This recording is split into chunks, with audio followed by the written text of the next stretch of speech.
అండి ఇవాళ మార్నింగ్ తీసిన వీడియో ఇది. ఇవాళ మంగళవారం మేమైతే దోశలు వేసుకుంటున్నాం టిఫిన్.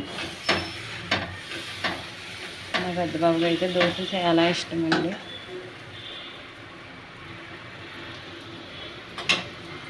మధ్యాహ్నం తీసిన వీడియో. ఇవాళ అయితే మాది బిర్యానీ, ఉల్లి చట్నీ, చికెన్. ఇవాళ మా పెద్ద బాబు అయితే బిర్యానీ చేయమన్నాడండి. మేమైతే భోజనం చేసేస్తున్నాం. మీరు చేసారా లేదా కామెంట్ బాక్స్లో కామెంట్ చేయండి. మా చిన్న బాబు కూడా భోజనం చేసేస్తున్నాడు అండి. ఇది ఈవినింగ్ తీసిన వీడియో. నేనైతే షాప్లో టీ అయితే పెట్టేశానండి.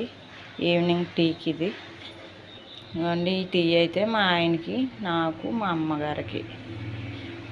ఓకేనా అండి. నా పనులు అయితే కంప్లీట్ అయిపోయినాయి. పెరుగు అయితే తోడు పెట్టేసుకుంటున్నాను. గేదె పాలు పెరిగింది తోడు పెట్టేసుకున్నాను. ఇంకండి పొయ్యి అయితే శుభ్రంగా క్లీన్ చేసానండి. కొన్ని సామానాలు ఉంటే కడిగేసుకున్నాను. మా అయితే అయిపోయినాయి భోజనాలు. మా పిల్లలు నాయని మా మావి అయితే ఇంకా రాలేదు. తను వచ్చి తనకు కూడా చేసాకైతే పడుకుంటాను. వీడియో నచ్చితే లైక్ చేసి సబ్స్క్రైబ్ చేసుకోండి.